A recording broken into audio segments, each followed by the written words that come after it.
I do remember a couple things from last stream. I was doing very well, looking back. Last week we watched Cascade and read Hussey's Tumblr post about it. Maybe this week you could rewatch Intermission 2 and read Hussey's notes on that. Oh yeah, it should be unlocked now, right? It wasn't unlocked last time. I do. Oh, hi, Hidekanaya. Which one? Why do I have 2 tabs open with Sweet Brown Hella Jeff? I'm confused. I had it opened at some point, but I guess I closed it again out of some reason. Let's just go to Sweet Brown Hella Jeff. It recursive. Should unlock when I started Act 6. Okay. Tungler. Which page was it? Let's go to no, not this one. This one. Which page was the? Gotta maximize. Yeah. Well, duh, me for 100. 4111.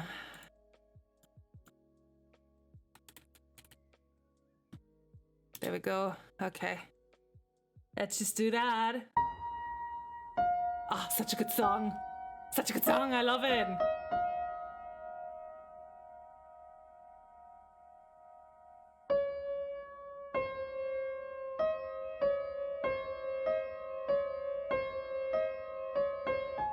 Also, I also really noticed a lot about the virus and the Till Death stuff. I noticed that while rereading Act 1 that the Till Death book also was in like John's place, and the way that the programming for idiots or dumbasses or whatever it's called is written just makes it really sound like Karkat wrote it. I only noticed that now, obviously. And just looking at the virus again and Karkat's computer exploding. Yeah, that was really interesting. Data structures for assholes. Yeah, exactly. Oh yeah, the music's a little loud. Wait, let me fix that.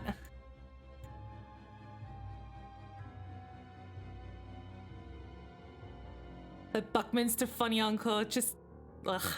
A body horror flash is what I call this one. I completely had forgotten. Ah, hello! Doge King Jojo, thanks for the follow!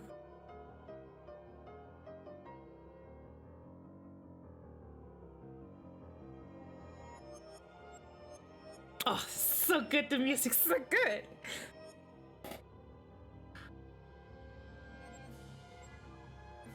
Also interesting that the code disappeared right before they dashed through the fourth wall.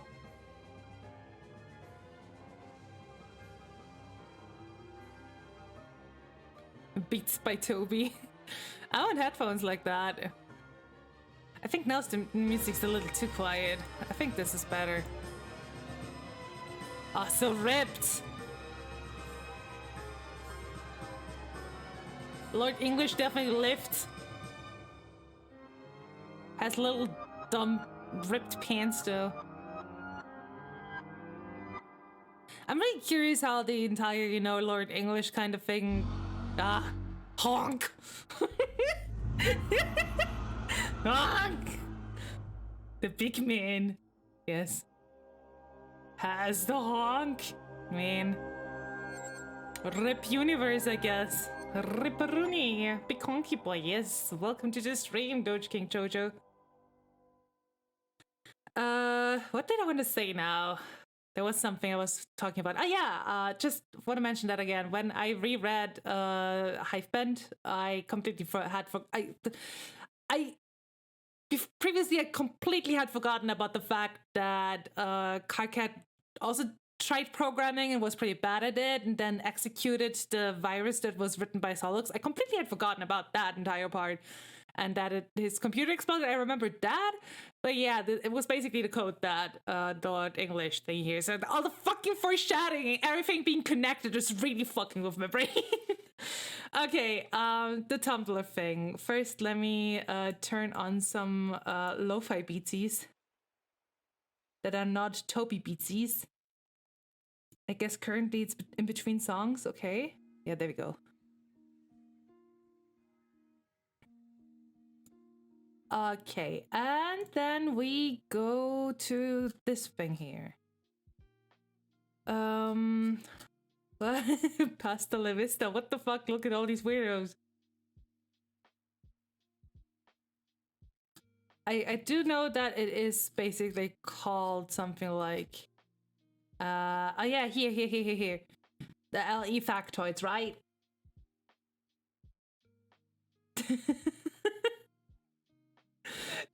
Davey, don't call out recursive like that. It's rude. Anyway, okay, LE factoids. Later I might open the question box daily for like 10 minutes, let about 1,000 silly questions flood in, then shut it off and answer a few. Oh man, as someone who has run a pretty popular ass blog as well in the past, I do know this feeling. But for now, I might as well address a few points of curiosity preemptively on the latest animation and Lord English in general. Everything here is based on some general line of inquiry I've seen posted elsewhere more than once. Where is this happening? Where is Scratch's wrecked apartment floating? It's free-floating debris from the two universes destroyed, which now comprise the Green Sun. That floating hunk of building is suspended and temporarily preserved in, let's call it a small pocket. Why did I want to read smack pocket? Of green hot space-time soup inside the sun. Chronologically, this little pocket of space is very near the final dying moment of the Troll universe, where Lord English makes his entrance. The big man with the big honk. What? Wait, what is this? Shrimpfeld. What the fuck? Why do you have so many weird emotes? You completely distracted me there with that Shrimpfeld. Shrimpfield. Okay,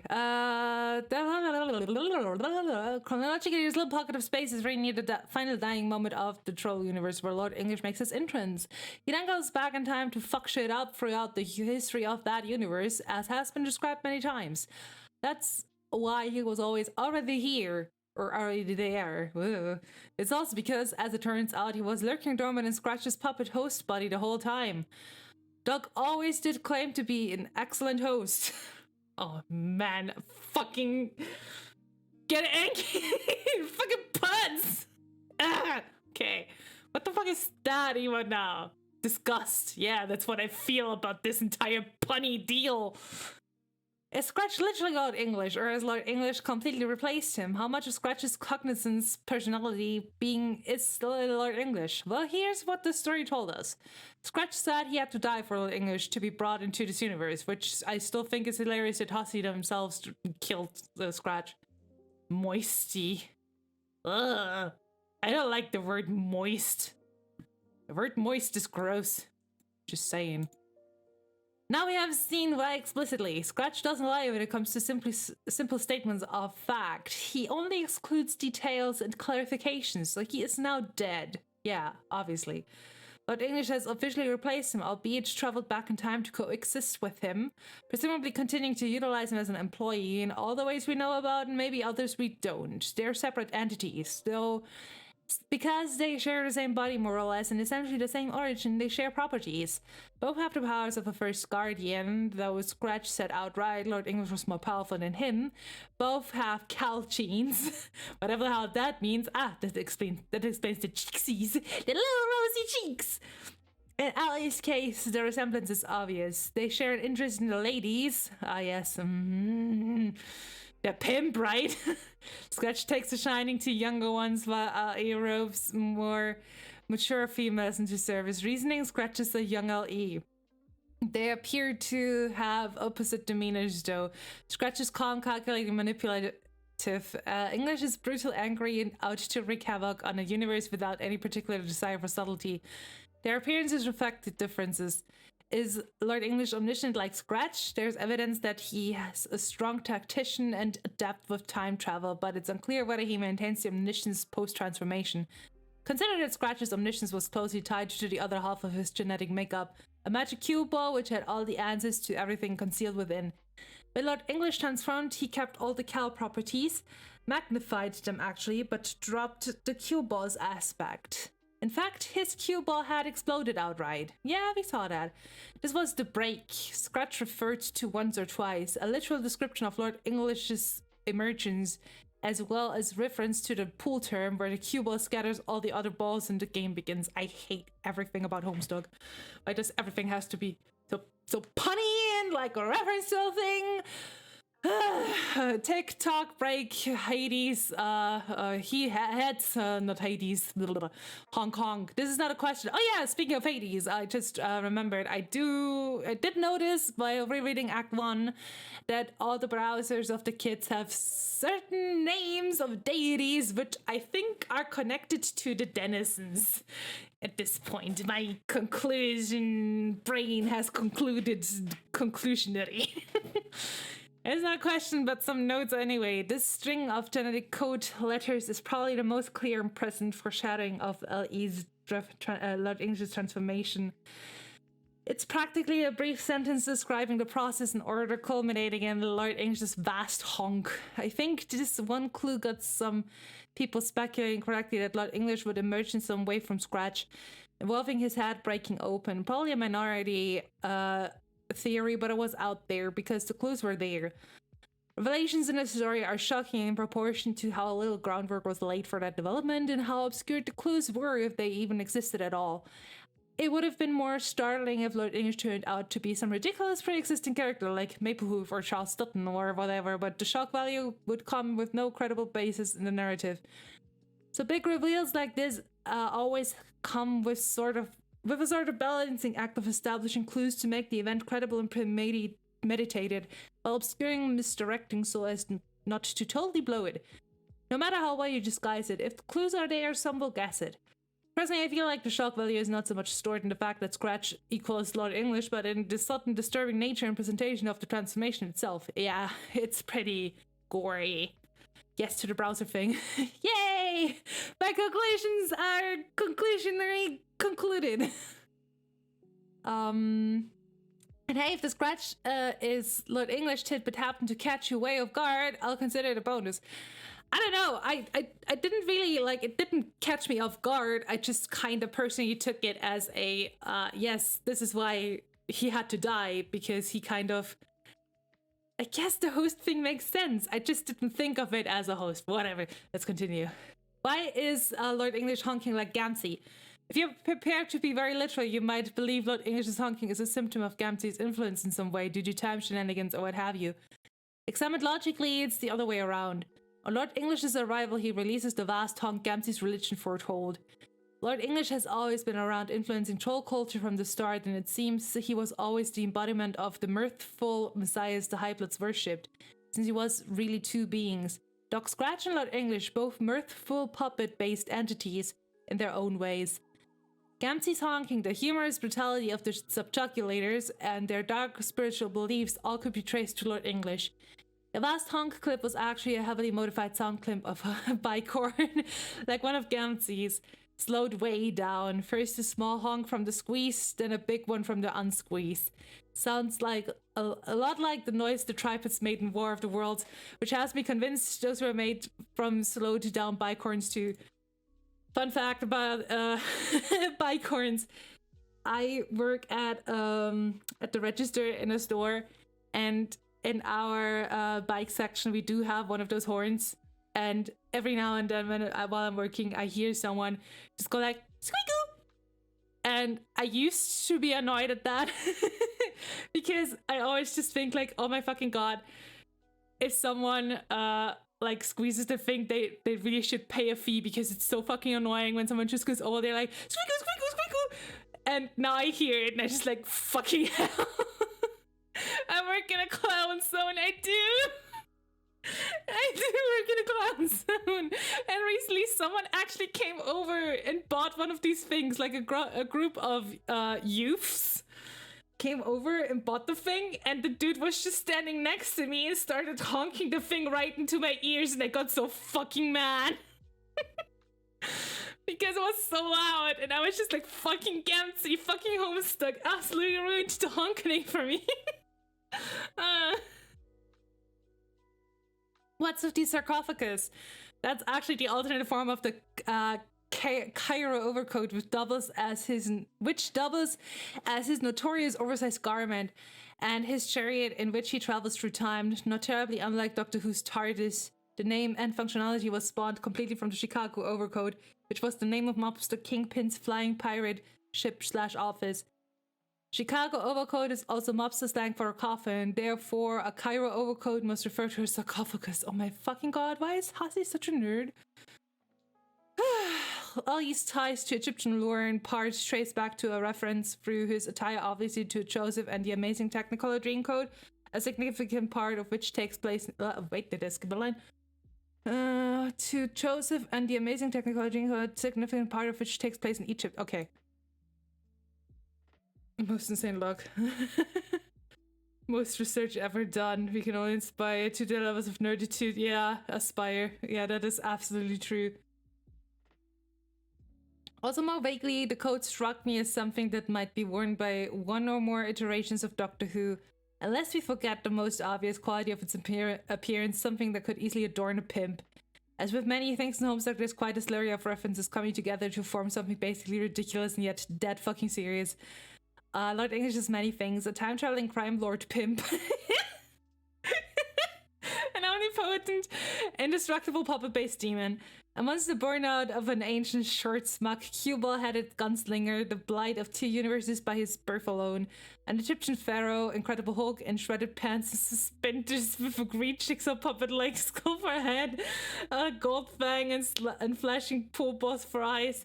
With his gold cue stick pack like long coat appears to also be somewhat reminiscent of a pirate, may or may not bear some tenuous connection to Skipper Plumthroat, nemesis of all squiddles who have been clearly shown to be friendly cartoon stand-ins for the dark gods. I'm so tired of this bullshit. So Lord English is the Hulk in suspenders with a cow skull for a head? Really? Yes, really. I think his appearance is not what most were expecting, nor what some desired. I don't know what I expected. I just expected. But this is a consequence of hype factor alone. It's inevitable, keeping a mystery such as this dangling out there for almost 2 years. People start to get attached to what they envision. There's no creative advantage at all to hype. When hype is significant, you can only hope to meet it at best, or more likely fall short. I feel pretty fortunate that by and large, the hype surrounding End of Act 5 was met for most people. I'm doubtful it was surpassed for many by much, considering the 2-month pause caused by people to guess something big was coming. Now imagine instead of a 2-month delay, there was none at all. Bam, 30-minute animation out of nowhere. Yeah, that's what it was like for me. There was some backlash at the time, really. A lot of people wanted it to be the super clever Tumblr sexy man. Yeah, of course. Oh my god. Why can't people just... Something I dislike is when people attack someone who like really creates something and also puts it online for free and then dare to criticize a design because it's not hot enough. Oh my god. Would I rather fight a predator or a xenomorph? That's an interesting question out of nowhere. Funny that you say this, as I just recently, for the first time in my life ever, watched Predator. I've never seen it before, but I also recently rewatched the first 2 Alien movies. I would, I guess, if I would have to like fight something, I would probably go for Xenomorph because I don't want to fight a Predator. I don't know, they just I think they're a little more intelligent. Xenomorphs are a bit more animalistic. Anyway. The difference in reader perception in such a case is so extreme it can't even communicate a conclusion. Hype sucks. Yeah, agreed. This is exactly how I pictured Lord English looking before I even made the felt intermission. I think if I revealed to me, then practically everyone would say, yeah, that's about right. Just a nasty, monstrous looking mob boss with some gaudy accoutrement, multi-word, in time as the mystique surrounding him accumulates, people get other ideas. I think some wanted to have a more suave motherfucker to bust into the scene. Someone perhaps sleeked up, or this doesn't fit the concept at all, or no suits anything we knew about him previously. Dr. Scratch is his smooth, well-mannered counterpart. He already fills the role. Lord English as Scratch 2 is a really boring idea to me. Agreed! Lord English is a big, no-nonsense brute functioning as Mr. Hyde to Scratch's Dr. Jekyll is much more interesting. Agreed!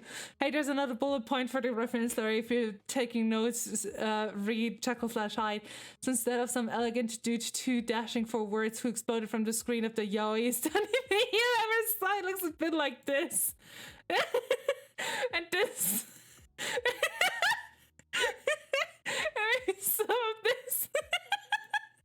And a switch of this.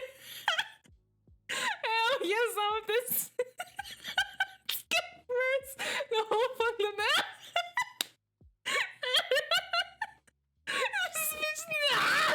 No.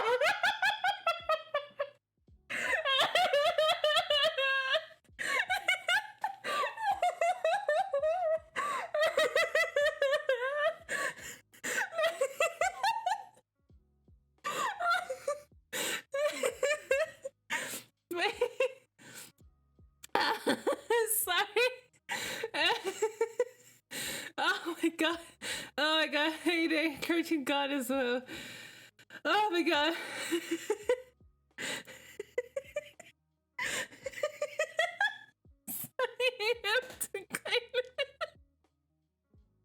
No, I do not like that last thing. I do not like it. I'm glad that Stasi concludes it. Okay, maybe not the last.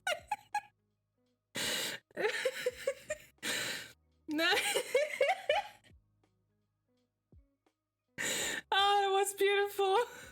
Okay. Oh, they wanted a lot English. Oh my fucking god, how am I supposed to continue reading from here?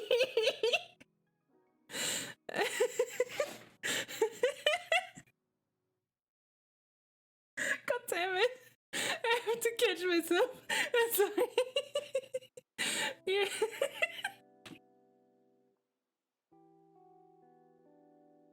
My brain absolutely fried by that last one. Oh my god. Okay. Oh, I'm glad we read that, and I'm glad I know now that there was a backlash because Lord English wasn't hot enough for the Tumblr crowd. Oh, okay, I have to find myself some air. I think my brain's lacking some oxygen. Oh my goodness. That was something. I did not consent to seeing Cal like this. No, I did not consent. I have unreal air in my lungs, yeah. And images in my head. I did not consent to this. My cat is looking at me with concern. Hey, Sammy, I'm good. Okay. We know some Lord English lore now. I'm glad I read this. I'm glad I'm not glad I saw that last image. I was not okay. Oh my god. I'm gonna make a clip out of that. I know it already. Homestuck, but everyone's asked for consent before being killed. Yeah, that would be nice. Okay. So last time, I didn't read a lot because I wasn't feeling that great. But we went through the... What was his name again? Jude? I think it was... I could be wrong. I completely forgot his name. But we were stopping here at the Jane part. Jake. Okay. Jake. Thank you. You're suddenly Jane again. What was it you were up to? Oh yeah, I have no idea anymore. I still have that Cal image burnt into my eyelids now. Oh my god. Okay. Alright, this game. You're excited about that. Earlier this morning you thought you heard the mail truck, even though the mail never comes in the morning. But just be sure you rush downstairs to check, even though due to recent events you're forbidden from leaving the house. Alas, it was not there. You sort of spaced out at the sky with a guilty grin on your face for no great reason, and then you were caught red-handed by your guardian. Then you got in trouble. You think you might be grounded now? Whatever, Dad. I see. TC Fifth Towers to Beta Kids and Jake consenting. What? Oh my god. Also, just keep in mind, this is the first time reading. No spoilers, please. It's your recipe modus. Oh yeah, because Crocker, right? An extremely handy little inventory widget your dad got for you for your birthday a couple years ago. He can be a real hard ass sometimes. Not really, but he sure knows how to display his little girl. First time reader, yes.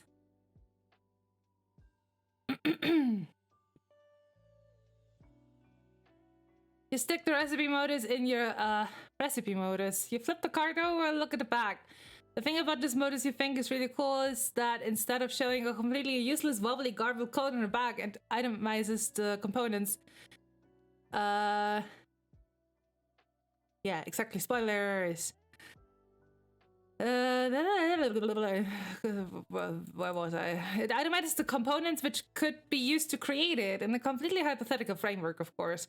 Just another wonderful innovation by your favorite company. It releases many products of an experimental nature, often with applicability to other kinds of technology and products which haven't hit the market yet. Of course, as the heirs, you're pretty to all the sweetest gear in advance. Maybe you rummage through some of that stuff later. The modus as a capture logged object has only one simple recipe involving an array modus, snore, and a cookbook. Yes! Other objects have more varied and elaborate recipes though. Get ahead. That hat looks pretty fucked. You capture log your favorite hat, which is also your only hat. Oh, I'm still excited. Wait. Let's change that. You spent basically your entire childhood in this hat, pretending to be hard-boiled detectives and whatnot. In public, you and your dad made quite the pair. Everyone could tell by a glance that you were your father's daughter, sired from his loins directly. I don't like that sentence. And genetically through what was undoubtedly a natural process of human procreation involving a man and a woman. People would definitely nod and say, yep, that little lady sure did emerge from a womb on account of that gentleman's awesome virility. As you can see, there are lots of ways to cook up a hat like this, involving many stupid combinations of random objects. Steak? Gun? Hat? I mean, a top hat? Plant? Expensive. Inspect posters. It's one of your funny man pinups, a glorious Foxworthy. It's one interest that overlaps with your dad's. He thinks his corny redneck shtick is just the funniest thing since sliced bread. I was sliced by a hilarious clown with a love knife. Honestly, you don't care much for his comedy, though. Dealing the low-income bucolic classes of affectionate sass ad nauseam isn't what you'd call your cup of tea. You just think he's really handsome. Every time he starts rattling off pointers on how to self-diagnose pumpkinhood, you just get lost in that pair of blue twinklers and those soft auburn lip bristles. You were so shy when you got the poster autographed. If only you felt worthy of that fox. The middle one is that book by Charles Sutton. It's easy to forget that Mr. Charles Sutton wrote a book about dream bubbles. Oh yeah. Oh, and there's one of your Problem Sleuth posters. You've got a lot of Problem Sleuth stuff because you think detective stories are just so swell. This was the last panel in the first story, which ended a little before your 13th birthday. Since then, the author has been steadily updating Problem Sleuth 2, which you have been following avidly. You're happy that he stayed in that lane and stuck with a time-tested formula. If you went in a different direction, you probably would have found it really disappointing. Is it worth to click this? No. I'm gonna start reading that. Problem Sleuth 2! Check out other posters. Oh man. Bearded fellows. I'm glad we have this, I think it's like Mac and Me or something like that. As a, yeah, you know. center. Another sleuth poster, of course, with two of your favorite names ever. Little Monsters, yeah. The originated comic after Problem Sleuth was Midnight Crew. Okay. The Tobias and the Manhattan were gifts for your 14th birthday, sent to you by a good buddy Jake. Just a couple of periwinkle heartthrobs,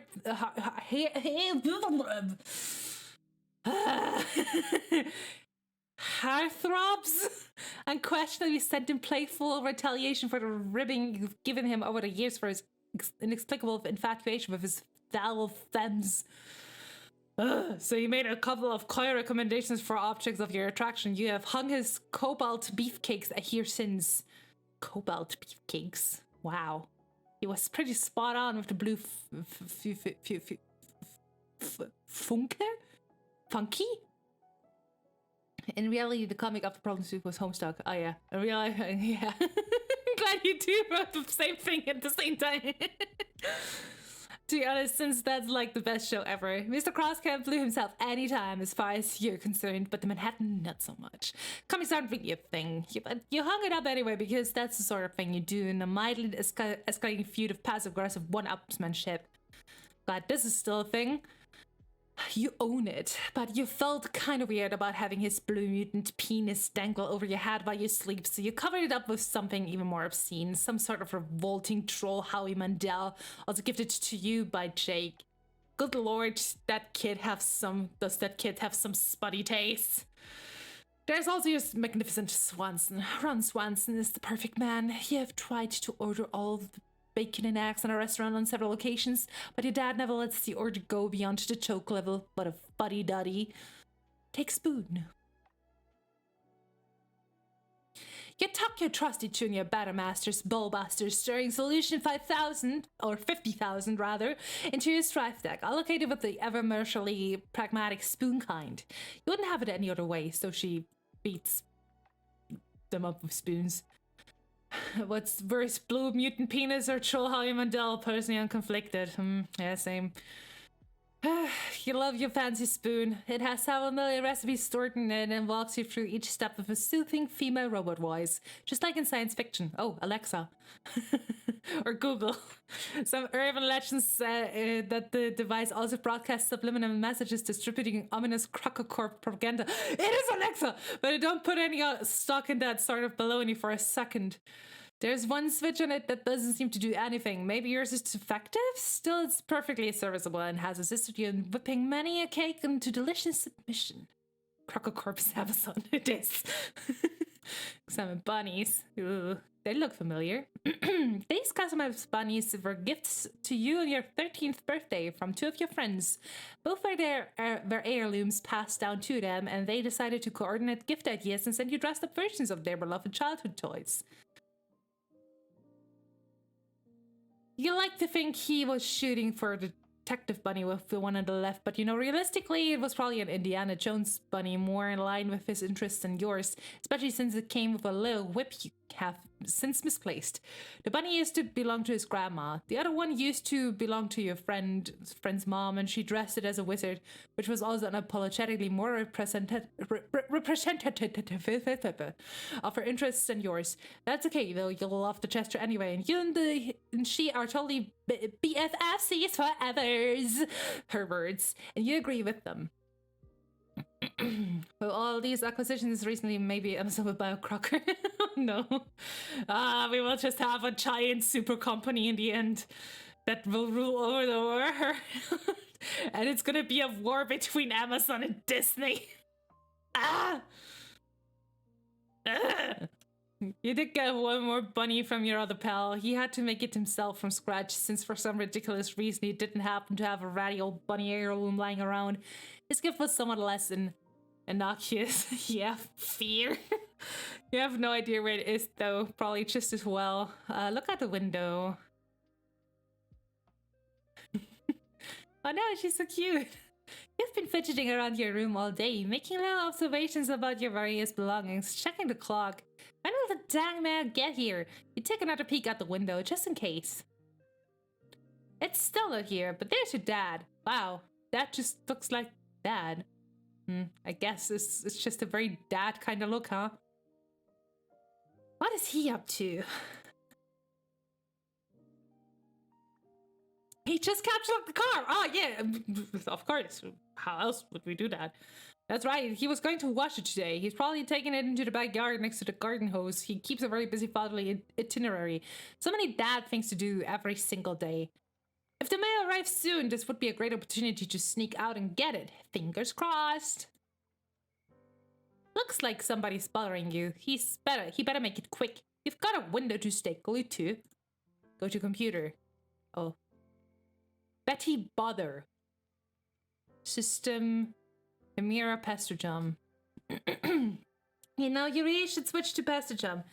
It's what your friends use, and it's a lot better than Betty Butter. If you're being honest with yourself, BB is just so spammy and annoying with all of the pop-ups everywhere. So Skype and ICQ. Look at those monsters in the background. Zombie, Frankenstein, what are these? Candy corn vampire? Question mark. Nice fan art. Be the first to visit Mars. Wow. Hamburger helper. Betty Bother, fruit gushers, mystery mouth morphage. Hey. Golgotha's terror. BCC Corp. Guy Fieri. Oh, can I? Vampire. Look. Oh, you guys told me about vampire, not like the candy corn. Look at his dreadful clutter. You gotta switch, but then brand loyalty is a powerful thing. Looks like Jake's messaging you. And to Jake. Golgotha's terror began bothering Gutsy Gumshoe at 11:05 a.m. in the morning, or like rather around noon, whatever. Chain, forgive my botherations. I know this is meant to be a spiky rip snorter of a day for you all day, but do you happen to know where the devil fucking Dickens Mr. Strider might be? Oh, that's fine. I had been meaning to message you sooner, actually, but I suppose in all the hubbub today, it plumb slipped my mind, which is a shocking fact on its lonesome, considering what I have to tell you. The god loses color a bit. I think I read this already, but it's been a week, so whatever. That's for the Strider business. He's an elusive guy, Jake. You know that. I talked to him yesterday. That's as much as I help as I can be. Shoot, I really need to ask him something, but he's got his blasted autoresponder turned on. I love that thing. He wouldn't be pleased to hear you say that. What do you need with him? Does this have to do with your crazy pen pal project? It most certainly does, and time is of the essence. Today is the day I have to finish it and send it, not a day later. So you see why I'm feeling really friggin' discombobulated at the moment? Sorry, Jay. This will be the birthday present for your grandmother? No, it is for your grandfather, simply to be relayed to him by my grandmother. A joint gift to him from she and I. Her and me. What? Who and you now? A joint gift from her and me, Grandma Jake. Oh, for frick's flippin' sake, Jane, this is no time for your prudish pet entry. Leave your bookish malarkey in a dusty old library somewhere. I have an adventure to get on with. So if I have this straight, the big thing hogging up your plate today is not this marvelous new game which I have invited you to play with me, but finishing a robotic rabbit to give to my dad Pop-Pop? Bingo! Double pistols and a wink. Me. I think I said this last time. You are a very strange and silly boy. Please, Jane, we have addressed this. I'm sending the gift back in times to when they are both alive and about our age, or something like that. Something funny is going on here that I have not fully grappled yet, but dagnabbit if I'm not going to see it through. Godspeed then. I do hope you can pull it off. Are you being fresh with me now? No. Look, Jane, I know you've never believed me and you think everything I say is some big cockamamie goof up, but I think today of all days is when you should start taking some things more seriously, especially since I have always had your back. I've always believed in you. Hey, I have believed in you too. However, believing somebody isn't the same thing as believing in somebody, but that much said, I think that maybe I'm getting ready to believe some of the wild stories I've heard, or if not, believe outright, reserve judgment on at least. Is that so?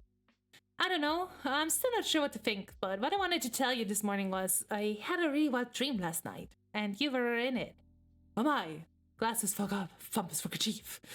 Shh, not like that. It was so real. I think we were in the game, even though we haven't started playing yet. I don't know what to make of it. Whether it was a vision of the future somewhere that exists now, or if it was just a real lucid dream due to the excitement. What was I doing there? Not a heck of a lot. I really want to tell you all about it, but it will take some time to explain, and we both have things to attend to. You have a few time-traveling rabbit work, and I my vigilant window gazing. Too true. Let us reconvene later and sort out all this shit at a leisurely pace. That's okay. Good luck, Jake. Okay, you too, Jane. Bye. Golgotha's terror ceased bothering Gutsy Gumshoe. Jane, check clock. Hold the phone. 11:10. You almost forgot. 1 minute until the Empire's rebranding launch. The rebranding launch. You wonder if it will live up tonight. Guess you'll find out. Wait a minute. You're right at another 60 seconds and, huh? Something happened to your baking chest. Did the logo just change? You wonder what else may have been affected. Huh. Imagine if this was how things worked. Yep, this one changed too. Crococorp is nothing if not thorough with its branding tactics. You guess it's pretty cool? It's just a fork instead of a spoon. Not the most awe-inspiring logo you've ever seen, but who are you to judge, aside from the future owner of the company? Make a mental note that when you turn 18 and inherit the company, you will change it back to a spoon. You'll love the spoon. Examine Bullbuster. Sure enough, the tune about a Master's Bullbuster steering solution 50,000 has been affected too, along with your specibus. Try flipping switch. Oh, okay. You tried a broken switch again. Hey, look, it does something now. Toggling your trusty Bullbuster between a stirring solution and a poking solution. Neat. Back to the window. Nope, still nothing. You surely would have heard the truck pull up. I guess the Empire wasn't able to coordinate the mail of its rebranding. Maybe the US Postal Service is the one thing it doesn't have its gnarled claws in yet. Another mental note, sink gnarled claws into post office when you take over. Open chest. You decide to pass the time by rummaging for your baking chest and hang on. Maybe later.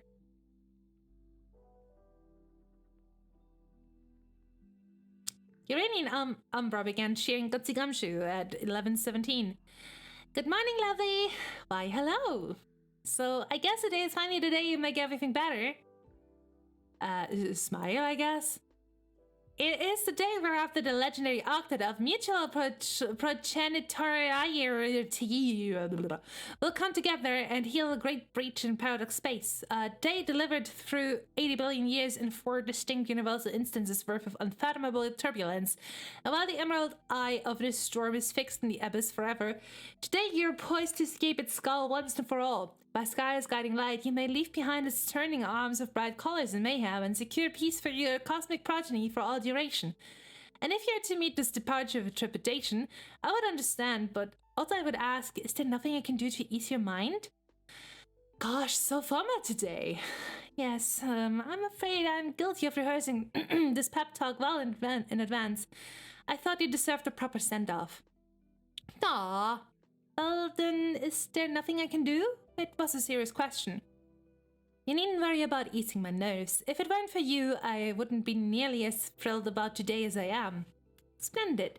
But remember, I will be here to help whilst refraining from causal spoilers to the best of my ability. That is reassuring. Have you corresponded with your first designated co-player yet? No, I haven't seen her online yet today. I'm really hoping Lalonde won't flake out on me this time. Have you heard from her?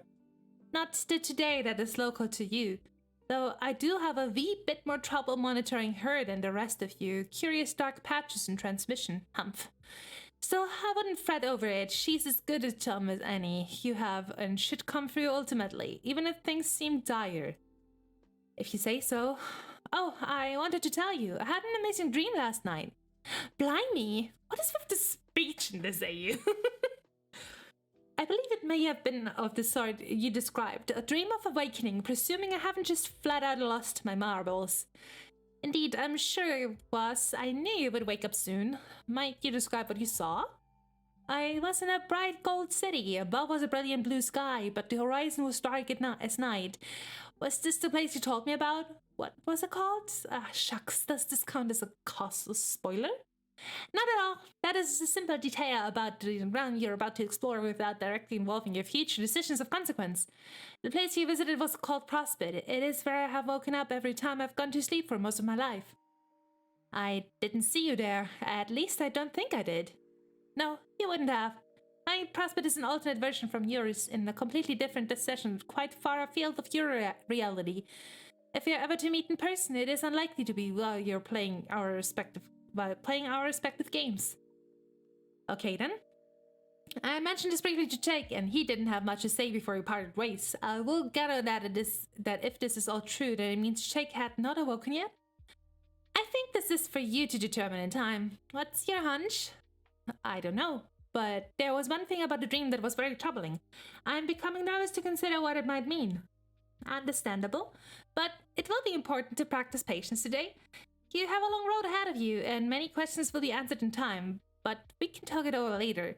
Now we both have games to prepare for. I know I could never fully appreciate what this actually meant, but I took much care to sync up these conversations with you on the same day that I began playing as well.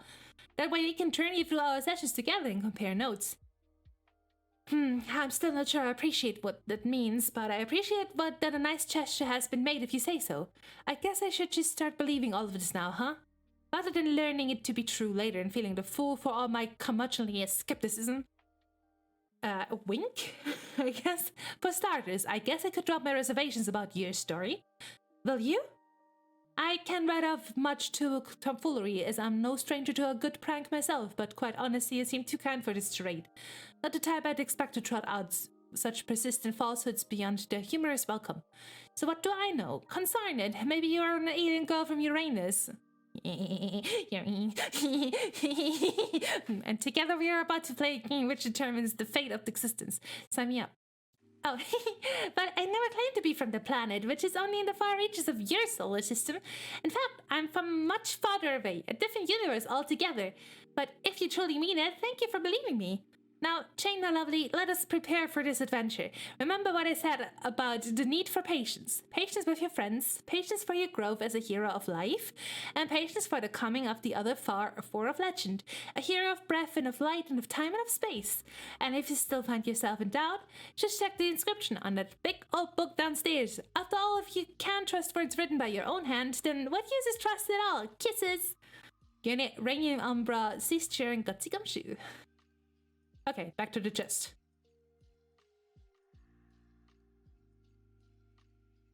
You return to your baking chest, with which you use mainly for storing quality pranking apparatus, and a few other odds and ends. Oh, hello, Pop-Pop. His friendly face is there to greet you every time you open your chest. You would have loved to meet him. Unfortunately, his life was cut short at the tender age of 86 in a tragic accident. Coincidentally, on the same day you were born, or so your dad tells you. Pop-Up Croco was a... Wait! Is this a you, Dad, instead of, the Guardians? Like in our first version, the Guardians were sent down to Earth first through the meteors. Is it that in this version the kids were sent down first and they became the older generation? That's my theory for now. Following the footsteps of his grandfather, who of course was the greatest southern pranking legend of all time, one day you hope to follow in Pop-Ups too. But then if the whoppers he have been told recently have any truth to them, maybe you will get to meet him after all. It seems too good to be Drew. The only relationship you have ever had with him are through video footage of his vaudevillian antics on stage, or through his role as Judge Johnny Stone on one of your favorite old sitcoms, Night Court. This is my... rummage around. Just your basics when it comes to pranking. A few clever disguises. Too good to be true. Yes. A name brand dunce cap. A slightly abridged edition of Sassacre's text, updated for the modern prankster and scrapped of a few of the more egregious tulip-fueled racial slurs, several other stray books. Your company's prototypical model for the Grist Widget 12,000. What's with the numbers? And of course your super handy Unreal Ares Thoughtwave Tiara Top for the young go-getting junior better master on the go. That's just a gnome cap, it is. Dump chest. Jane's trying to be a gnome. Oh, to be a gnome. Oh, smoke pelleta. Might as well get all this crap out of here and take it with you. You never know when you might need it. He shut the chest and, oh, hello, Harry Anderson. Always a pleasure to see you there. He is also one of your idols, and as it happens, has a bit of a history with your Pop-Pop. They were rivals in the vaudeville, comedy, and magic act circuit. Eventually, the less competent Anderson was shamed out of the industry and went on to greener pastures in the private dicking biz. He became one of the hardest boiled detectives on the man streets. The man streets. The mean streets of the Big Easy. And later made a fortune of his memoirs. Ghost written by Mike Cavaney. Capture logo. Gear Silodex is so great. You shudder to remember some of the old shitty fetch mode you used to struggle with when you were younger, still learning the capture logging ropes. Fibonacci heap? Lolla the fucking noob. Inspect books. Wise guy from the street to the screen. Pony Pals, Detective Pony, hell fucking yes. That reminds me of some stuff. Can Acorn save the animals? Pony Pals! We're so far past fetch mode shenanigans now, yeah. You have a cookbook, which of course was made obsolete by your computerized talking bullbuster. You wouldn't dare part with it though. Too many wonderful memories. There's Anderson's aforementioned book Wise Guy. His, or Cavaney's stories are gripping in a way. And then there's a customized copy of Pony Pals, a gift to you on your 14th birthday from us, the slippery Mr. Strider. Each page contains lovingly handwritten commentary on the deeds of this intrepid young horse. Oh, make behoof. This book, and... There's the other book from Rose's bookshelf. This Ocean Charles... by Charles Barkley. Oh yeah, here. Plus the poster, I guess. Check out Gristwitched. This thing's a piece of junk. It just wastes your $boon and destroys your cool gear to produce these stupid things that look like gushers. But unlike gushers, which serve many practical purposes like inducing vomiting and simulating the experience of eating plump insects, these things are totally useless. My mom has a copy of that Betty Crocker cookbook. Oh my god. Big man has the answers. Oh. Okay, you'll try it out with one of your less prized possessions just to prove how dumb it is. You never liked this hat much. It makes you look like a gnome and basically isn't funny at all. You pop the card in. The grist which it indicates it will cost $10 boon to convert this object into grist.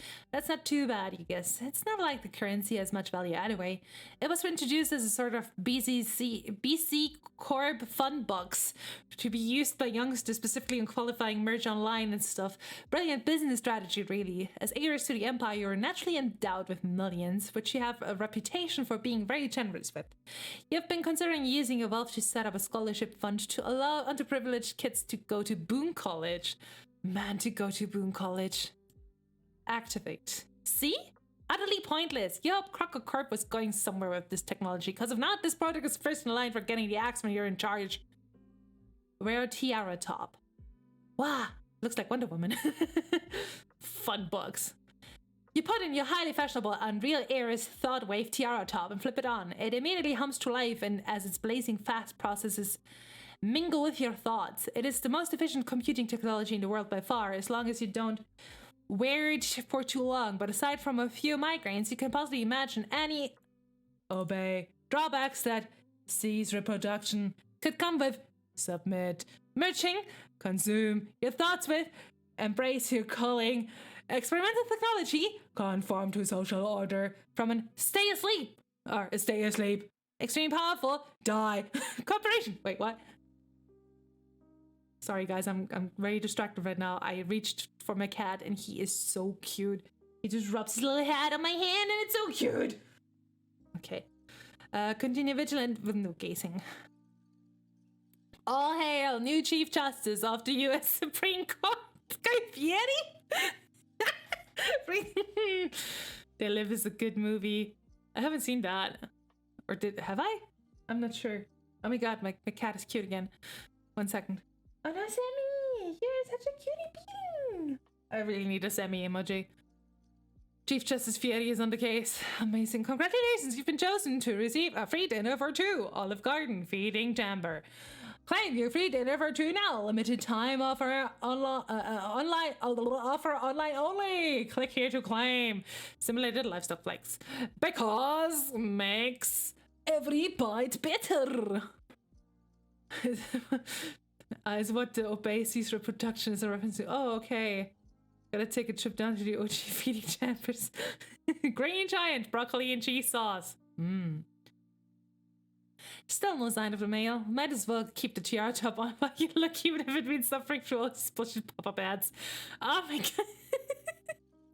That way you can keep an eye out for Lalonde while you're at it. Speak of the devil fucking Dickens. Answer Lalonde. I know! He's cute. Tipsy nostalgic. Began bothering Gutsy Gumshoe at 11:24:04. Jane, hey, Janie, answer, please. Answer, I mean. Jane! OMG, overreact much? I kept you waiting for all of 2 seconds. Where have you been today? Nowhere, just chilling here. When all of a sudden, it hits me that we have something really fucking important to talk about. This hit you just now? We made plans to get in touch early this morning, and I have seen neither hide nor hair of you all day. And through Halsey. It hits me that Jake's speed day is coming up really soon, just a few days before mine, remember? I guess it would be if it wasn't for the end of the world that's about to happen. Oh, for Pete's sake. I just wanted your advice on what to get him. Something sentimental, I guess. But I mean, I'm mostly tapped out of precious heirlooms at the moment, so I don't know. But not like anything coming on too strong. Something that says this is toast platonic and everything. No eyebrow raising funny business going on over here, but still says, you know, call me if you wanna. And I know you're joking around to get my goat. Yeah, the goat getting thing, I mean. But joking, okay, no, I think not. You don't think that if I didn't say he was off limits on account of you being my best friend, I wouldn't be all the hell over that? Damn. That rugged sense of adventure, the delightful, silly vernacular that's like really and bewitchingly not self-aware. Those adorable teeth. Swoon. Oh, no, stop. Well, shit, Jane. What am I supposed to do? I can't hit on anybody and apparently I can't entertain nary a frisky thought about any Bobby because apparently everybody's off limits. A bunch of goddamn typo shit sucks. You don't even let me say your dad's hot even though we both know wait, the fuck is, I mean, come on. One on. Yeah, because it's weird and you're drunk. Correction, drinking, Princeton scrimmaging. I don't see why I don't try to court the favor of Mr. Strider. If you ask me here, you're perfect for each other. A chain to naive, so nev. Lordy, how can I be this far gone so eat it early? It isn't even noon yet. You forget we live in very different time zones. It's a lot later here. You're 3 hours ahead of me. You'd would be amazed how much can happen in 3 hours. Why would your mother have to say if she caught you? Why would your mother have to say if she caught you? Be sure she wouldn't give a shit. I mean, she's the one who stocked the goddamn liquor cabinets in the Fitz place. I don't even think she ever had a drop in her life, probably. So why does she put it there? It was like a passive-aggressive dare for me. Aggressive. That's the sort of mind games you would play. So even if your insane and paranoid theory happens to be true, your response is screw it, time to help myself to all this mind game booze. Yep, much or cool. Crone, you're completely impossible like this. I can't believe you chose to do this today of all days. I should have known better. Here I am waking up bright and early, waiting all day with my nose pressed against this glass for the mail to come and wondering if you'll ever log on, and all the while you're just getting blind, stinking, schnock-bottom drunk. What you waiting for? In the mail. Is something happening today or something? Ah, the Alpha Cheese League, you're hopeless. Oh yeah, that thing. Are you all ready to play if it comes? I guess, but you sure you want to play this? You want to play this thing? You know, it's just what the Bata Witch wants you to do. Not this again. If, say, you want to go ahead and be a chump, Jane, it's your call, I'm just saying. I know what a chump looks like. You don't look like no chump I ever saw. If you go wrong with this, I'll have to add your profile to my chump roll, which is like this real actual thing I maintain. instead of being a joke. Is that what you want? The Battle Witch does not exist. It is an idiotic urban legend. How many times have I explained this? My great-great-grandmother who founded the company and is accused of holding this identity would have to be almost 200 years old if she were still alive today. The idea is such preposterous hogwash, it's hardly worth dignifying with a rational response. The iconic face of the company isn't even a real person. She was fabricated long ago during the company's fledgling years. Right, as, you know, an alter ego or something more sinister. Such cockabird nonsense. In any case, I don't understand the nature of the second guessing. Besides chalking it up to your welcome and unwelcome inebriation, we had agreed you would play with me. You sounded excited about it. Have you even obtained your copy yet? Yes, obtained. Sure did. Through your various technologically cryptographic means, I presume? Oh, you bad. Hacked the shit out of this tight mainframes and all. Set jackpot like a bunch of times and all those seepers and bobby traps, backdoor Trojans and whatnot were no match for my code snicker. I'm quizzically narrowing my eyes, trying to solve the joke you're attempting, assuming it even is one. Okay, Jane, what I'm saying is that in the parlance of baking, because I know that is what gets you off, is that it was a fucking cakewalk. Oh, like, by which I mean not to say her, I'm hot as shit, hacker bitchy, or no. As that laid to the corporate grid as she's beautiful, beautiful, which I am, but what I mean is shit wasn't even guarded. It was just some fires over there and secured, and I took them, checked them right off of that intro lab telemetries, and then applied lipstick femme fatale style and was like, shit, yes, I all kinds of know how to use my web browser to download several files. Really? Yeah, so now I got it. If you really want to play, which you shouldn't. That is a bit puzzling. I thought this software was highly proprietary. I told you she wants you to play. She wants us all to. Part of her big plans, and you're playing right into him like a... yes. I know. I hacked your streaming and now I'm not directing. Ah, no! Nah! Don't hack into my stream, no! Okay, yes, I know. You've made yourself clear. But what doesn't add up about your story is I believe somebody doesn't want me to play. How else do you explain the recent attempts of my life? All of the frames are yours. No! My cat is very confused once again.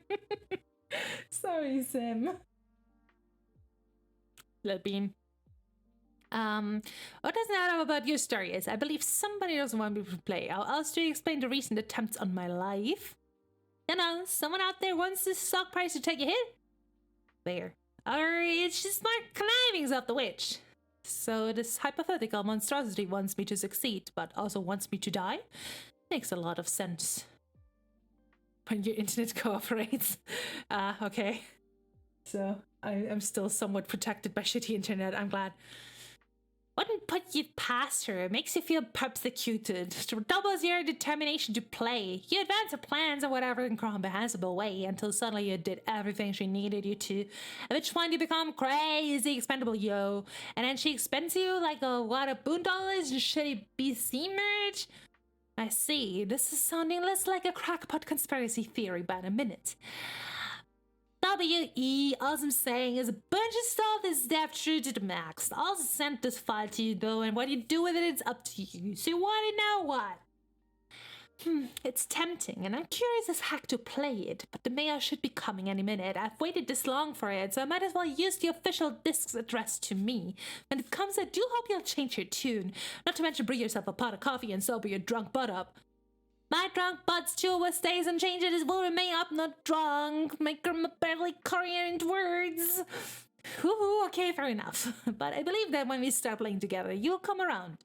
Personally, I can hardly contain my excitement over it. If years ago someone told me, which incidentally someone did, that today I would have an exclusive opportunity to play what is absolutely the most cutting-edge immersive simulation game ever released, developed by a company which has already done so much for the advancement of humanity, I would have said, shucks, Buster, sign me up. Jane? Yes? Dave? What?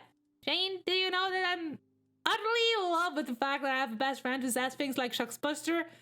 Shush, you drunkie. Oh. What the fuck? The thing, the flappy thing! The flappy thing! It's making do that, the dilly on the dilly! Hi! A goddamn red swinging floppy level thing, the arm thingamabob, whatever it's called out in the mailbox. Breathe, Crocker. Slow breaths like this. I'm breathing like regular for your information. It's up! I didn't get a lot of mail out here. I'm not no mail expert. But doesn't that mean not the right thing? Like, you're supposed to put it up if you want something. Oh my god, my cat is starting to play with his little treat toy. 1 second.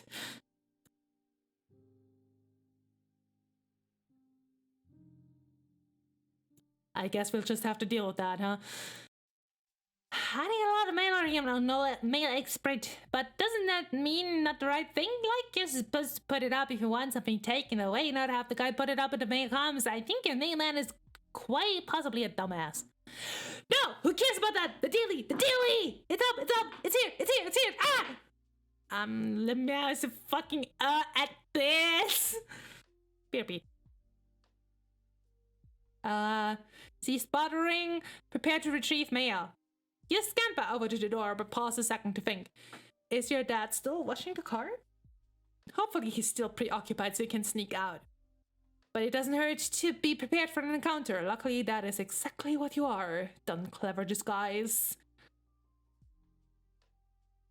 Why is that his loving daughter? Or could it be none other than Inspector Jacques Clouseau?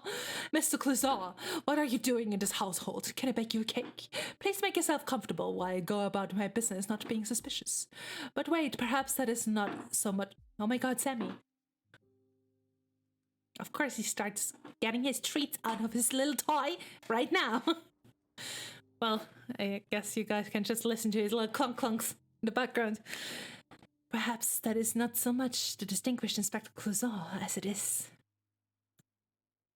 the world-renowned investigator Hercule Poirot, because the little curly mustache is a lot cuter. The great Poirot, whatever. In this house, such an honor. I will set the kettle to boil straight away. Who would have guessed this home would be so heavily trafficked by famous French detectives at this time of day? Oh my, the good Poirot appears to be clucking little pleasantries in his adorable French accent through the high-pitched voice. I can't do a French accent for the life of me. Doesn't mean I can't try. Of an enthusiastic teen girl, I surely don't have the heart to grant this upstanding dapper gentleman, gentleman, no matter how many dastardly attempts are made on her life. Okay, Sammy stopped. Yeah, this is a really shitty disguise. Exit. You make a cautious motion toward a beckoning exit knob when suddenly the same wild character selects greater approaches non-threateningly. You note that you'll still kind of pick one of the shadowy characters, but maybe you haven't been the other guy yet? We have, though. I mean, it's time to click him, no? Or maybe you have already been him, yes? In which case you are done with this thing. The narrative really has no way of knowing. Your ass remains firmly planted in the driver's seat as always. Okay, I'm done here, moving on. You are suddenly Jane again. Or you suddenly keep being Jane? Wait, isn't this the dude from Scott Pilgrim? Who can say for sure? Hopefully your dad is still out back washing the car. Ideally, this is one of his legendary infinite car washes. What can you say? Dad fancies his automotive ablutions. While he's preoccupied, you should be able to sneak downstairs and grab the mail undetected. The perfect crime, you bet. You slip the hallway Sarah a furtive wink for good luck. Examine portrait. Just one of your dad's bland hallway douchebags. Hallway douchebags. Another example of his cornball dad taste, which make you roll your eyes and shrug. Still, it's preferable to how it used to be. Years ago, he would work really hard to mimic your interests throughout the household. Gaudy paintings of sitcom legends covering the walls, hideous detective figurines littered everywhere. You think it's better that he embrace his own interests rather than try to pander to yours. It felt a bit forced, and your early teen years were filled with daily rounds of familiar strife. Not so much anymore. Now, whenever there is a father-daughter disagreement, you settle things in an adult fashion by being honest about your feelings and talking it through, and also by sneaking around the house in silly disguises. In John's house, that picture was a guy who looked a lot like Michael Cera, but was not okay. I think I remember. I just recently reread, after all. Oh no, are we gonna... are we gonna... There's a familiar face, a friendly face, old Pop-Pop Crocker, smiling from beyond. Your dad sure misses him. He doesn't like to talk about the day he died, some incident involving a tall bookshelf, a ladder and a mysterious young woman in a suspicious-looking hat. You have often fantasized about putting on your dirty old fedora and your Frenchiest-looking mustache to go tracking down this felonious broad and bring her to justice. But your dad always says the best to let sleeping dogs lie. There's some other plucky-looking tool there next to him. Don't know who that guy is. Proceed downstairs. Another hard-boiled Anderson. Even though your dad isn't overbearing with all the detective nonsense anymore, he decided to leave this one here for old time's sake. It brings back memories of his very short-lived stint as a private eye. It turns out the police aren't as grateful as you'd think when ordinary citizens go around roughing up a lot of crooks. Go to front door. Oh. You are afraid this might be the case. Your dad has blocked the front door with the refrigerator. Why? Oh, little Harlequin. Harlequin magnet. Looks like he's taking the grounding seriously this time. Climb for a window! Yeah, check window. He thought of everything. He padlocked the windows too.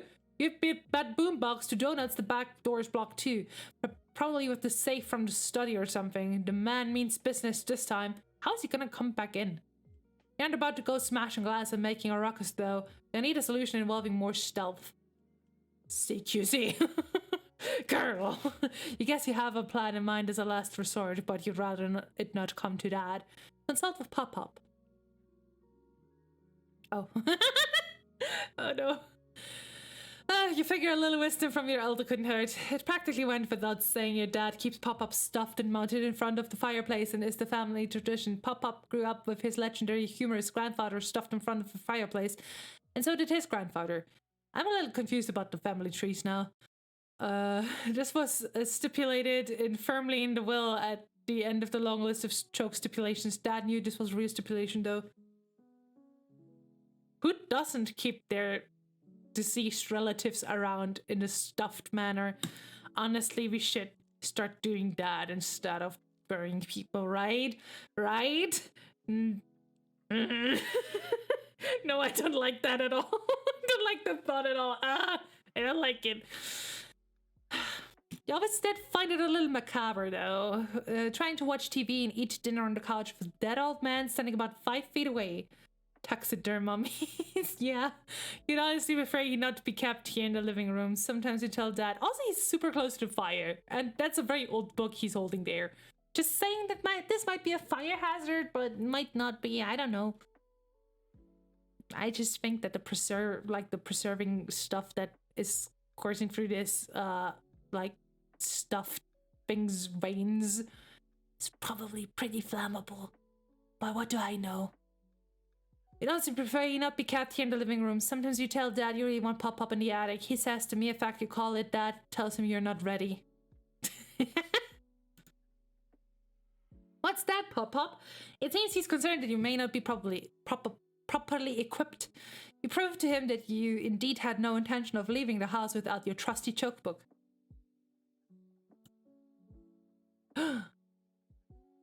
Yes, I'm going out with this book. No, I will not go get an unabridged copy. No, I will not take yours. I can hardly even lift it. Oh, that is so preposterous. To even hear what you're saying. I will be fine. This is a perfectly funny book, and it contains many incredibly funny jokes. Oh, will you just stop it? I'm going now. Good day.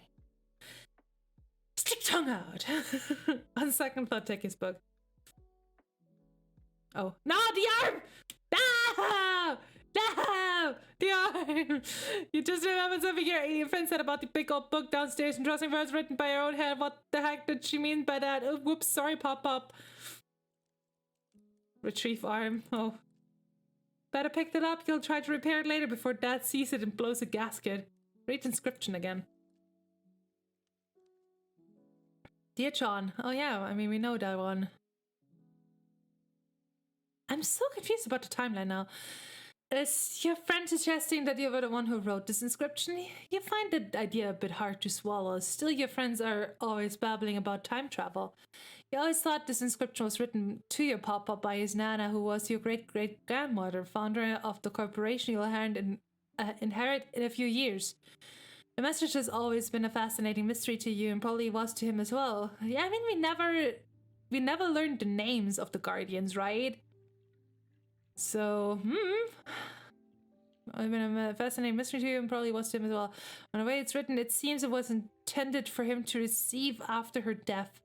She talks about the journey he's supposedly meant to go on. You wonder if that adventure ever took place, or if the note was just one last shape by an old woman from a proud family of pranksters.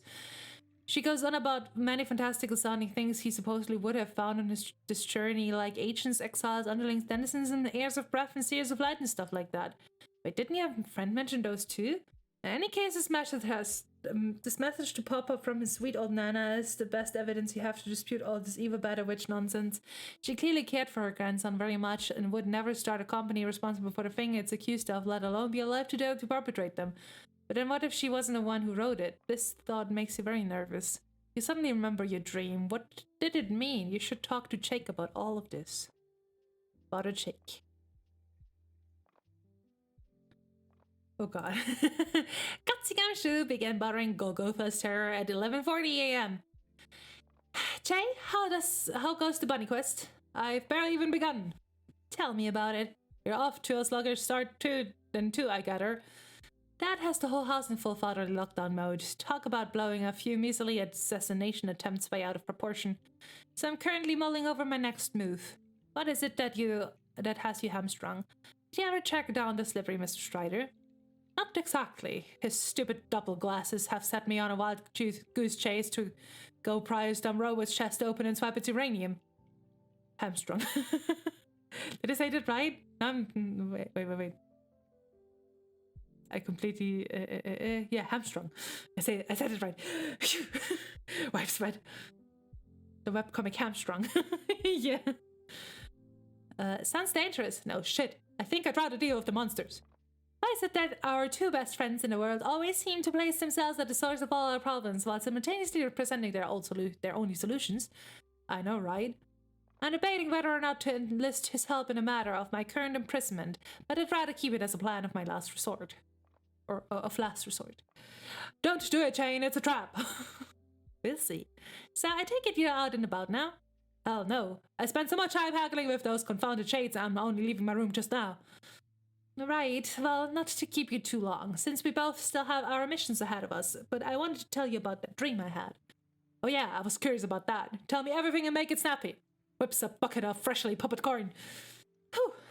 Okay, but I should say that the nature of the dream was a bit worrisome, and I'm concerned it may have implications for the game we're about to play, so it's probably best that I tell you about it before you leave. Well, shoot. Okay then, lay it on me, Jane. Ooh. I woke up on a planet which we have been told about by our mutual acquaintance, the one covered in golden cities, Prospit, remember? Oh, wouldn't it be Prospit's moon? Yes, you're right.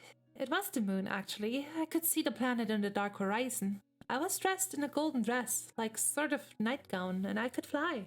I left my bedroom, which was at the top of a tall tower. Surrounding me were the gold cities, just as described. Behind the skyline was darkness, but just above was a bright blue sky and puffy white clouds. It was Gaia. Yes, probably. Are you sure you haven't woken up there before? Haha, I wish. I have received reports from Jade about this as well. She liked to talk about her dreams and Prospit's moon a lot. I see. The impression I have developed is that this is supposed to be a real place and all who dream there have shared experiences. Did Jade ever mention seeing us there? No, but why would she? This was long before we were born. She was dreaming there like 100 years ago or something. Anyway.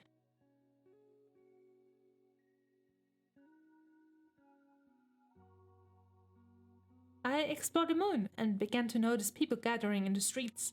But they weren't human. They were funny-looking, perfectly white creatures. Yeah, those are Prospidians. They have these hard carapace shells and also have something to do with chess, I think. Well, I don't know if they had much to do with chess here. The more closely I observed, the more they appeared somewhat despondent. Like, sad? Yes, I determined they were in mourning, actually. Hey, Jane, you said that I was in this dream. Where do I come in? Shush, I'm getting there.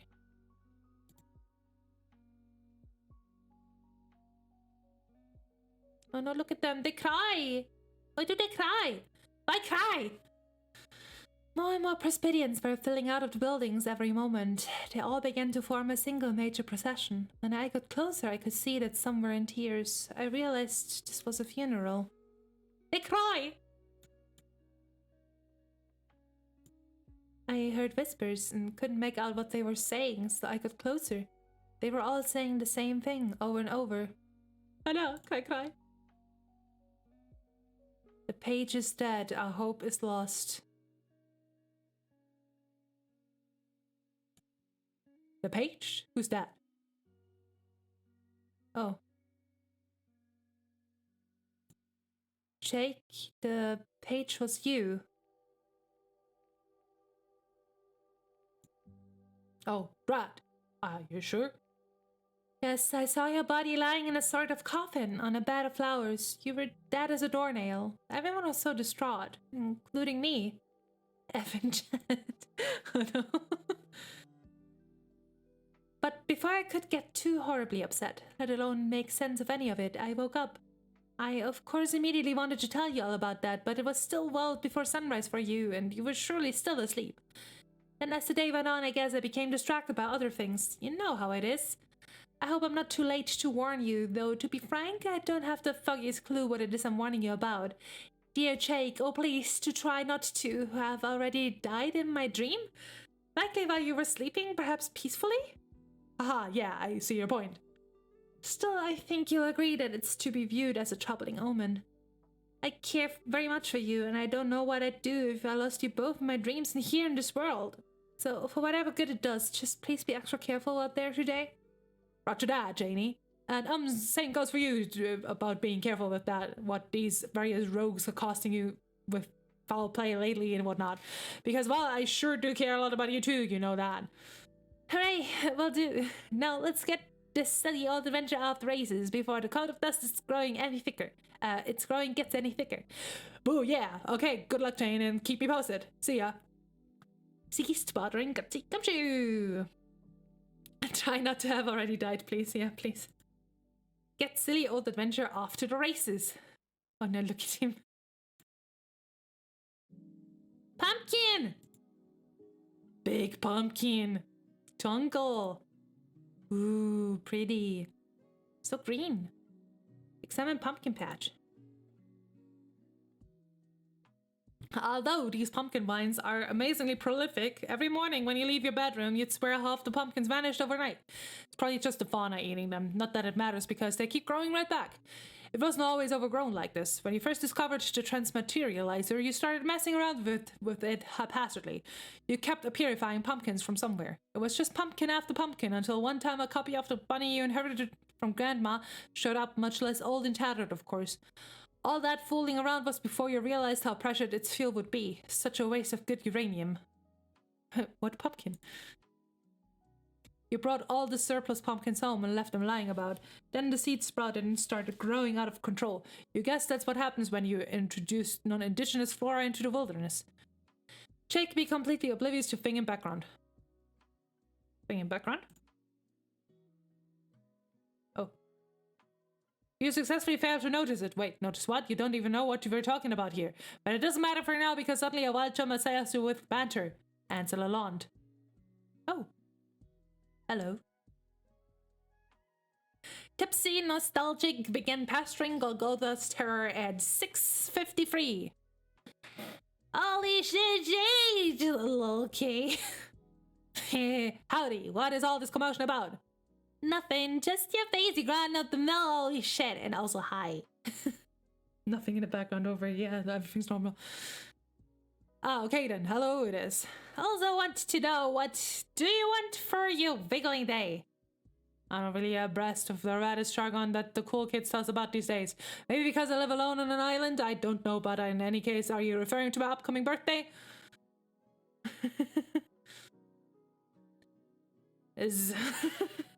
I see. Very thoughtful of you to consider it so early. I don't wager I could advise with much specificity, but I can all but assure you I will find any gesture of yours to be totally capital. He is so fucking adorable. Rings at kerchief with perspiring mitts. Yoink naps kerchief and then stops repeating for rest of chat. I was only bringing it up so much in advance because of the end of the world about to happen and all, and then I wouldn't get the chance unless we play this game like a bunch of suckers, obviously, and all made up in a year and everything. It will toads be kick-ass. Toads. But you want to know what I think? Yes? Do you? I do want to know what you think. I always want to know because you're always smart and sassy. Best dude in the way. I mean, you don't think you should. Should what now? Play the game. Why not? The Baroness wants us to... Baroness? I don't know why. Anything I know about it says it should be a good game, really important, and it'll let us all get together and do something great and be best friends for maybe eternity. I did all that and twisted it somehow. I know she's backing us doing this, and if she needs us to do this, then it's gotta be make something fucking horrible here. Horrible bullseye. Well, horror Bibles notwithstanding, I have it on terrific authority that playing this game will be incredibly important. So perhaps you're right, maybe we are part of her evil plan, but does that also necessarily rule out that good will come out of it? I guess not. I just have a bad feeling. Maybe I'm just like this nutty ass bitch trolling yarn from a shit with snappy brown beard, but I can't bring myself to trust the cake selling genocidal alien Lord Sea Queen. Oh, never mind, that sentence checks out. Agreed. So that is the itinerary again. Itinerary, who's it? Regarding the game. Who's laying in what order, etc. Oh, is there such an itinerary? Yeah, I think so. I think it's gonna like, I start with Shane, bring her in a session, and Diaz brings me in, you bring him in, and Shane does you and closes the loop. How are you getting this intel? Did you guys make a plan or something? Nah, don't worry about it. Do you want me to set you up with the files now? Oh, these illicit hacked wares, which I hear tell were recently piping hot off the interclouds. I love that you were barely joking on that statement. Yeah, basically. The silicon pickpocket strikes again. Who missed the wiser? Nobody. Heart. Can't stand it, but yeah. Jake. Jake! You're not even done computers now, aren't you? You don't think typing at me right now was wearing something ridiculous. Ridiculous. I 5 to self. Huck swallow. Why would I even think that? That's so stupid.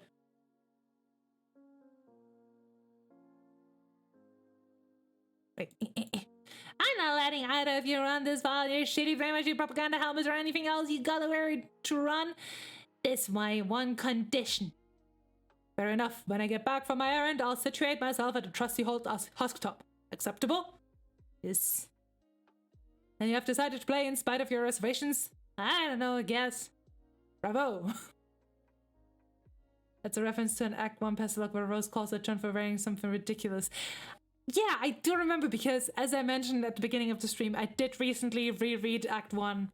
It did sound familiar, but I couldn't quite call it out at the point, but he was wearing the disguise, right? I was very sick when I was reading that. Bravo. Don't bravo me, man. You're just bravo, you big ass shrug. I mean, maybe I have every reason to want to play it. I'm actually dying to play it, okay? I mean, you believe me, right? About the bad shit that could happen? Yeah, he was wearing a silly disguise. Of course I do. What sort of friend would I be if not? Okay, well, don't say that to Chabe. Shane. He has a ways. I believe they are not incongruous with those of an intelligent and discerning young woman. Oh, Christ, what channeled, man. Fix, I mean, goddamn. I guess. But that's the thing with you. You believe in people and also the things they tell you. Shane never believed my crap. Never any of my warnings about the Baroness. Didn't believe any of the stuff about my mom, and so on and so on, so on. Till after a while, I just stopped even trying to convince her hard to bring up any crazy shit, because, you know, doing a lot of songs and dances to convince somebody who thinks you're just shitting them all away kind of wears on a friendship. I know even needs that, but you believe in stuff. Probably because the more crazy fake shit you believe in, the more open the world gets and the more chance there is for adventures being real, right? Righto. If a man believes hard enough in imaginary things, then I dare say that makes him slightly less fake. Davros. Yeah, exactly. That's what I'm talking about. Exactly, monk. Link. One of those things channel likes I like you so much. Yeah, just echoing Davros. It is. It's I'm not supposed to talk about to you ever. So 1K Spartan, welcome. Talk about what? Nope. I mean how well way in which I suppose. Nope. Jane is prone to looking upon me with what I found him to be more than just friendly affection. No. Hey, look, I didn't say nothing about what why it is a silly fucking drunk over here. It's a tricky issue, and you know I adore Jane, and please don't think I haven't given some thought to, well, that angle of our relationship, I guess. No, Jake, no, please. This is a conversation to get up because I started in a blue by saying stuff, so you have forget it. Oh yeah, I can see the dilemma this causes for your friendship with her. I'll drop it. Okay, on this topic, I'm now on forever, Miss Super Lips. Miss Super Lips. Fuck. Okay, this is me for Fitref. Sip lips.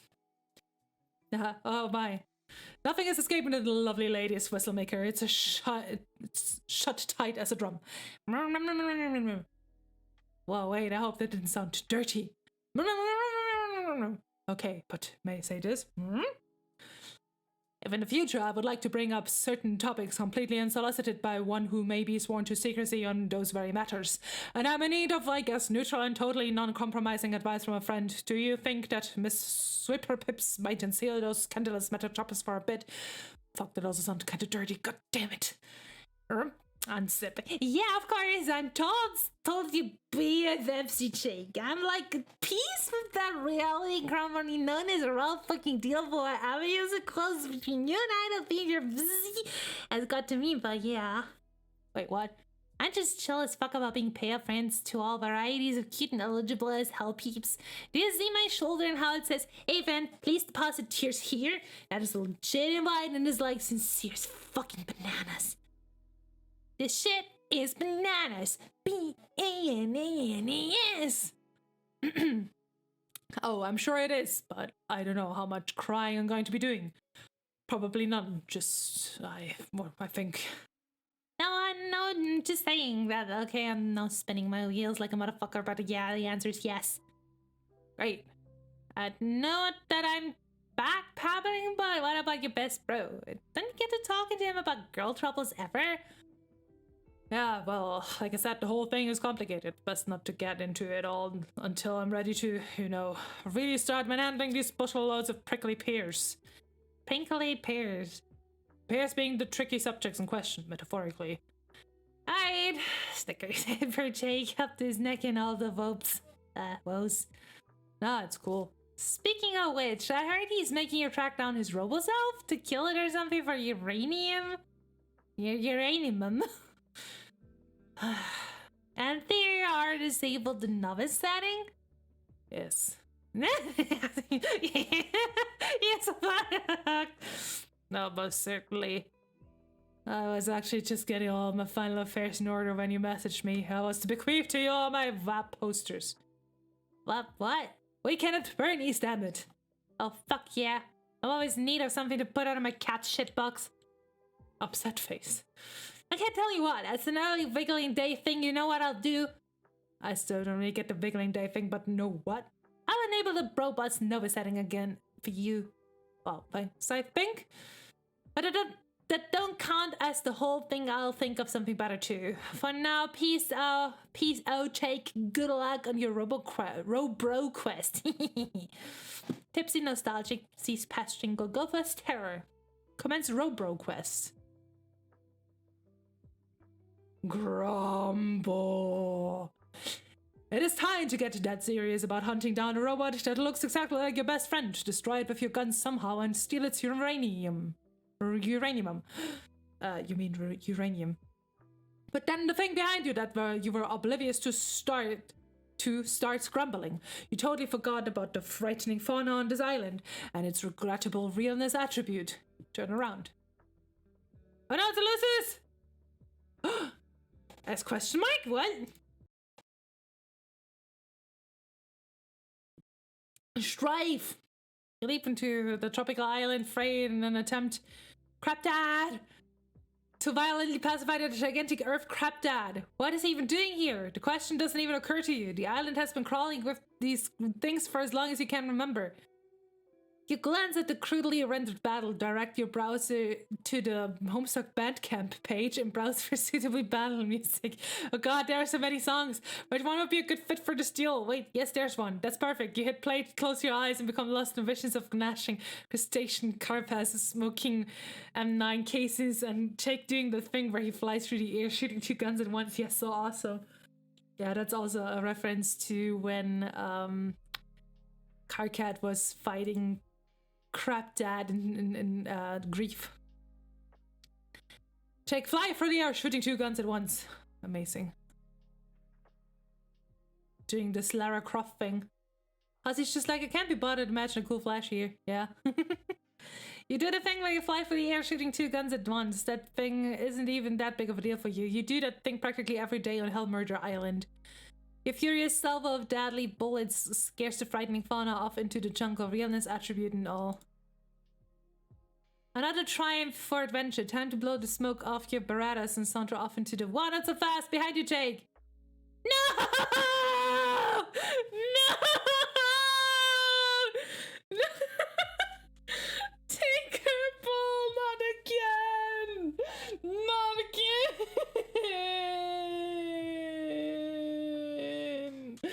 No!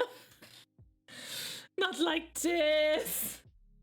I take a sip of my orange juice in sadness. Aha, got you, son of a shit! Wait! Oh no! It was only one of those sweet little fairy bulls. You just murdered him inappropriately with your bullet device. I love those little fairy bulls. You feel just awful. Oh. Hello? Who this? Oh, is this rope, bro? Implement plan of last resort. Why did I want to say last lord? Resort. The last resort. It's Kamina. Yes. You've waited around for long enough. Dad's legendary car wash won't last forever, and the day isn't getting any younger. You pack a pop-up spook and bust out your trusty homing device. Activate. Here goes nothing. What? Excuse me, what? Oh.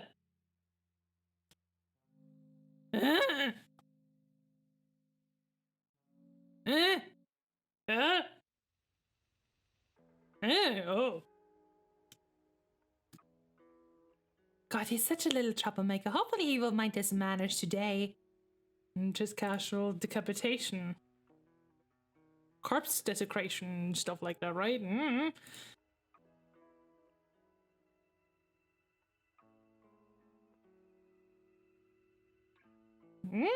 Othwa? Something's funky here. Behold zoological splendor. Wow. Look at them. Gorgeous. The fauna. Beautiful. Looks like the centaur herd is out in full force today. You have to be careful about walking under them. There are extreme hazards involved, such as the threats of falling manure or milk. Behold! They do walk in herds. They do move in herds. Examine frog temple. There are other runes you'll be making your way toward once you've got the uranium. Still need to locate that enigmatic robot. He's out there somewhere, just watching. You can feel it.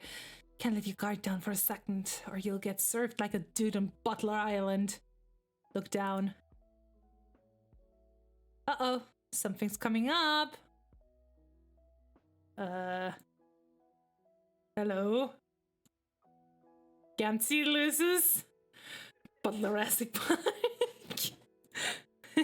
Oh, hello. Not the encounter you were hoping for today. These things don't back down. Othwa was a butler, yeah. Assess damage chain. Jumping back and forth in good old hussy manner, huh? That is Butler Island, yeah. Poor pop-up severed head got nicked by the fireplace. Ah, one arm, one head, whatever. By the fireplace poker. He's going to need a lot of work this time. Over the years, your dad has spent thousands of dollars on repairs. Oh well, how much more grounded can you get than you already are? Put the head back on. Oh no. Oh no, it's just the fucking stuff that happened to the Harlequin statue to Rip Othwa. You stick the poker down his neck hole and jam the head back on the spike as a temporary measure. That looks somewhat more respectable, you guess. Respectable. No, not respectable. Looks like the troublemaker's father is calling. Answer Strider. Oh, hello there. Verbose little bitch. Timmy has testified. Began bothering Gutsy Gumshoot 12:01 p.m. Why have you activated Dear Sweet Huggy Bear? Are you in danger? Oh no, I'm just trying to leave my house. Is this the real you, by the way? Yeah, it's me. I disabled DAR for now. Yeah, we actually talked to him. Okay, just making sure. Jake was having some issues with it earlier, and I don't think he received its obfuscating tendencies in the humorous spirit intended. Yes, I'm catching up with the situation now. Oh, so you're talking to Jake then? Nah, just reading their chat logs. I mean, man, what the fuck? I can't leave these two alone for a minute. Can a guy get his ablutions on in fucking peace? Stick tongue, was it that bad? Not really. The responder doesn't much distort my position on things usually.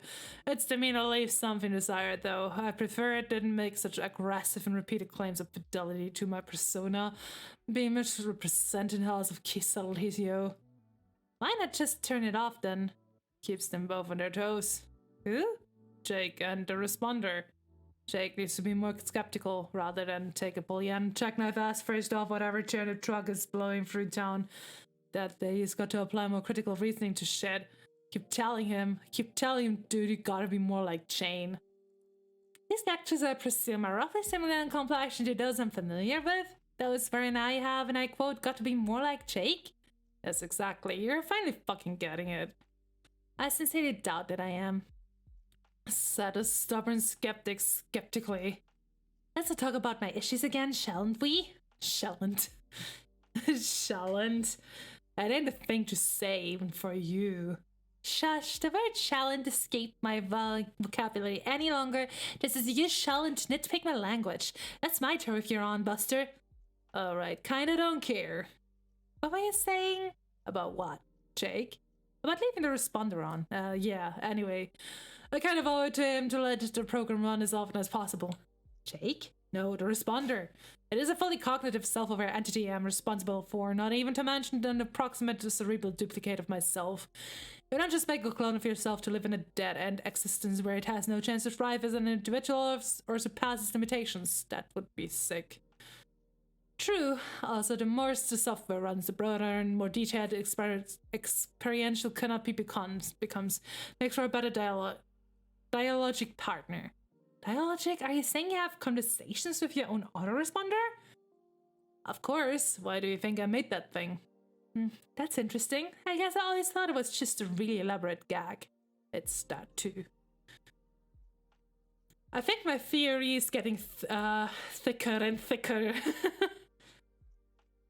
Sometimes your sense of humor seems more impenetrably advanced than your robotics. I'll never understand this tapestry of irony you weave. Maybe I'm just stuck in the dark ages of pranksterism with my funny mustache's corny old joke book. Yes, you are, but that's fine. We come from different traditions. Someone needs to keep that racist stellar asshole's legacy alive. There's dignity in taking up the work of our familiar predecessors, even if what they did was insanely fucking stupid. Is that a note of bitterness directed at your superstar brother I'm detecting? No way, he's awesome. I've told you I don't begrudge any of his success. I've also told you he isn't my real bro, even though I call him dad. We related through an esoteric process of genetic reamalgamation. Oh lordy, yes, I know. I don't need another ironic lesson in science fiction. Right, my lessons are rather rad as fuck, but suit yourself. The point is obviously his satirical methods have flaws. Whatever tempered brand of hero worship I might be practicing isn't keeping me from seeing that. Flaws? Talk about understatement. Those movies are unwatchable, unless your name is Jake English. Yes, spectacularly so, but they will have profound historical significance, mark my words. And flaws aside, it's a legacy I'm proud to inherit. My duty isn't to appropriate his methods with absolute loyalty, but to apply reason and improve upon them, to leave my own mark, to perfect the art of irony. It's just like what you're doing with the work of your ancestor. You're striving to perfect his his hokey vaudeville bullshit or something. You seek the send of a pie to the face, the Tao of falling the fuck down. If you say so.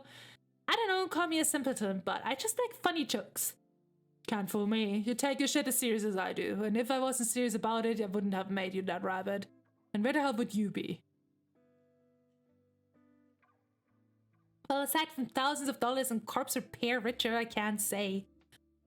Has he been sleeping in the old man hollow again? Shit, that's adorable. I can think of cuter places for him to sleep, frankly. Yeah, bullshit. He's just being instinctive. In the wild, he would gut a carcass and sleep inside for warmth as well as to secure tactical advantage for ambushing would-be scavengers. Oh, please. Anyway, property damage and desecration to cherished elders aside, Mr. Bear has been a lovely addition to the family. You haven't renamed him yet? Oh, no, I keep forgetting I'm supposed to. You've gotta fucking rename him or change him to a girl if you want. That was important. When pets change owners, they get new names. Fact. Sorry, I will name him right now. How about Lil Sebastian? Fuck if that isn't the best name a thing could get. Yeah, so then are you saying Mrs. Sebastian here was an ironic present? Relates strictly for guffos? Or guffaws? Guffa? Whatever. Yes, but it's not that simple. There were many layers involved. Some of them are literal layers of metal and plush. Huh? There's a real stuffed rabbit beneath its exoskeleton. What? Really? Yeah, it belonged to my bro. I thought you said you didn't have such an heirloom to complete the plushie trifecta? I didn't. He didn't give it to me and never intended to bequeath it. I stole it. Ooh, risky. Nah, I got a little help from Aral and ganked it out of his museum. It's this whole priceless collection of stupid shit from movies defended like Fort Knox, ironically, of course.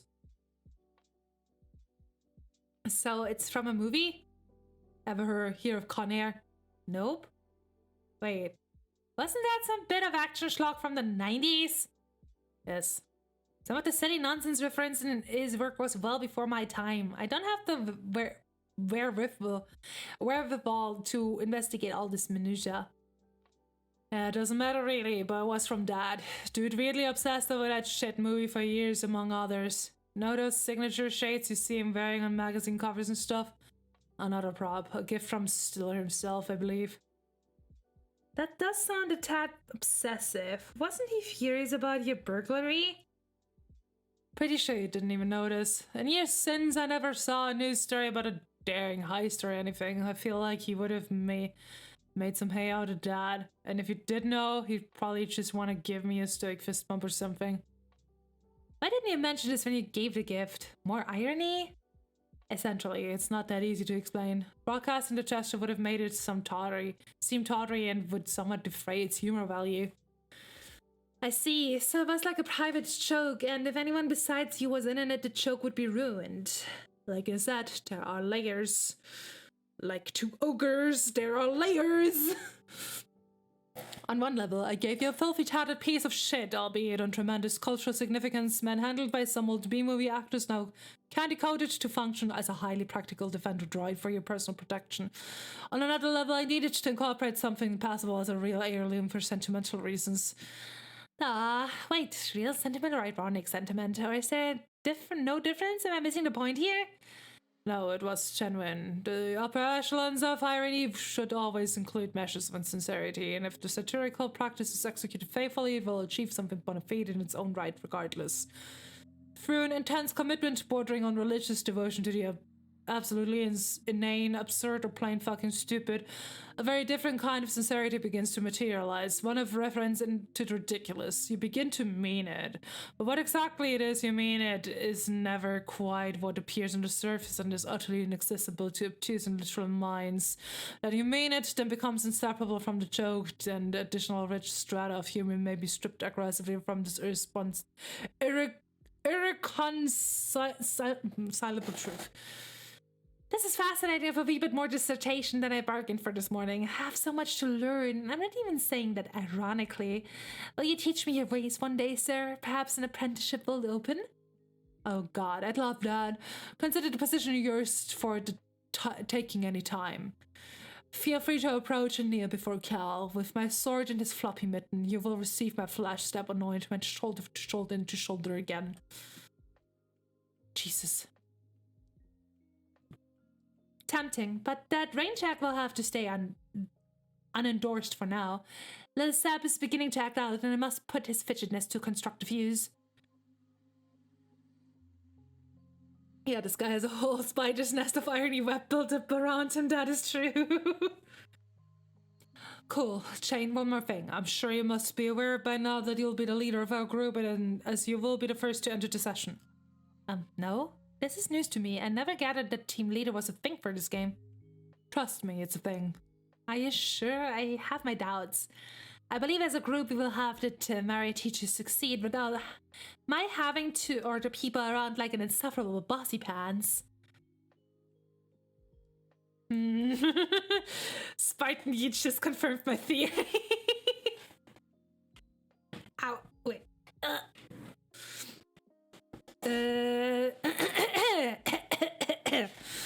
Sorry. I sure have my doubts. I believe as a group we will have the temerity to succeed without my having to order people around like in several boss band. That's why you're our leader, Jane. Optimism through stalwart skepticism isn't a fact that everyone is plucky enough to be graced with. That's stupid. Yeah, I know. You're not our leader, you're a friend, right? Precisely. There's a big difference. And statements like that are also why you're our leader, but only in name and in spirit, less so functionally. If it puts your mind at ease, I'll be the one pulling the strings here. Oh yes? Then this whole affair will be one of D. Strider's grand productions in puppetry? I'll be the unseen hand whose nimble ditches are behind every subtle twitch in our session's bulbous faux mass. At least those gyrations are not happening by the volition of its own quivering, absorbent proboscis. I must continue my theorizing through stalwart skepticism. I will. If you ever need help, Jane, if you're ever in any trouble at all, let me know. Just say the word. I'll let the talkless stick of this ludicrous marionette cavorting its humongous bottom to intercept your free fall through the abyss. Snout on you up in the fluffy crook of its cleft. Don't be alarmed if you're in no hurry to unpry yourself, for the great chud of this impudent rump has more yield to your touch than you ever dreamt. Remember to catch your breath as it cherishes the imprint of your hand like a memento from a lover gone to war. There's a lot to give to that ass, you may say. I'd like to settle in, make myself comfortable, start a family. About the coin of that ass, you'll demand of visitors. It's not going anywhere. But that coin will take a good nap there. To gamble you in every goddamn time, yeah. These lessons we talked about, they've already begun, haven't they? Jane, soon you'll believe what I've told you. You'll believe it all. It's just a shame that believing will take something so coarse as saying for a girl as sharp as you. Critical thought can lead one to accept the unlikely just as much as dismiss the impossible. I can help with this too. Would you like me to program a chain croc corresponder for you? I only require a simple capture of your brain. Holy moly. Thank you, but no. I'm not ready to get dialogic with my cyber self just yet. My friends keep me busy enough as it is. Speaking of which, I really need to go. I know you love to talk my ear off and it's always a treat, but let's catch up later after the game starts, okay? And if I do need your help, I promise I'll take you up on your offer. I made several. Which one? The one where you hopefully not literally offered to catch me in the crevice of a great big squishy butt. Gotta go. Gutsy Gumshoes, he's bothering to me is testified. He is very poetic about puppet ass, that is true. Command Sebastian to lift fridge. You are the dear sweet little Sebastian to put his fidgetiness to constructive use. He is eager to assist and lifts to appliance with ease. He finds a note taped underneath the fridge. It seems to be addressed to you. Read note. Daughter, if you are reading this, it means you are strong enough to lift the fridge. Oh, like the safe, huh? You have truly become a mature, powerful woman. I have never been more proud. Now be a good girl, put the fridge down and stay inside. Fat chance, Dad! This bird's gonna fly! Uh-oh, little Sap's acting out again. His legs are getting fidgety and bothersome. Better tell him to put the fridge down gently before he causes more damage. Tell Sap to put the fridge down. Oh. You didn't tell little Sap to put it down gently. There it goes. Yeah, yeet. Oh no, Dad noticed! No! Throw down your head in disgust. Oh no. Puff. Level up. You've been climbing your edge ladder very gradually for various minor accomplishments here and there since you were 13. That was such a sweet textbook, hat Puff. It earned you just enough to clear the next rung. Fedora fledgling. Nice going. Level up, head. Flashing. The well-traveled head shares in your glorious spoils. The battle-hardened accessory reaches dizzying new heights, leapfrogging from the douchebag's dome sucker rung to the rare, highly coveted martyr's piss cradle rung. Shake run. Oh no. How can these things be so fast on land? It was like some sort of giant frisky seal that is very hungry and angry, you know, from experience that bulls only make them hungry and angrier, so there's nothing to do but run. Oh no! It's a hostile swarm of those little fairy bulls. They're probably pissed off about the one he killed earlier. They've come for revenge. Oh, that's a lot of little fairy bulls. Oh my god, the humanity! How they exact their pound of flesh! Oh god, no! Oh god, oh god, oh god!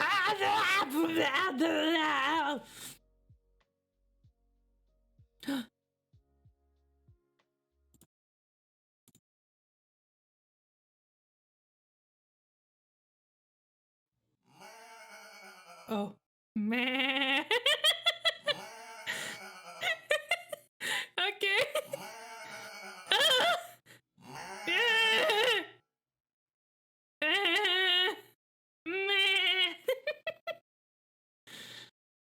Oh boy.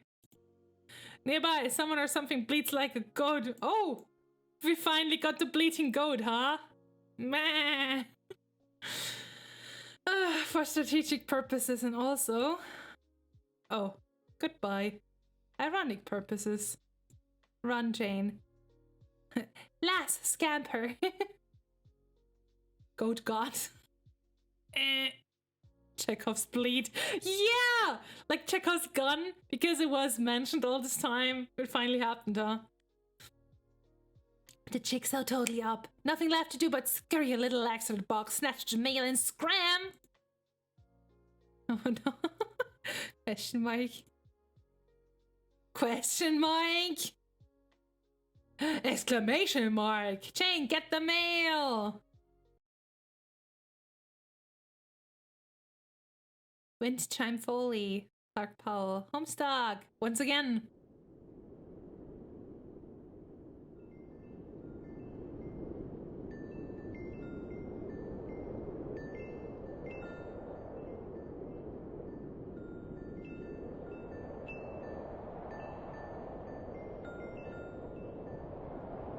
Chekhov's Gotha.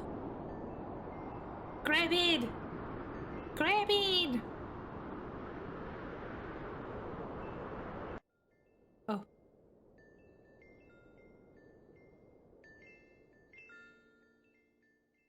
Oh. Guess she died, huh? Oops. I mean, she did have smoke pellets, right? Oh no, okay, that's a little more than smoke pellets. End of Act 6, Act 1. Okay.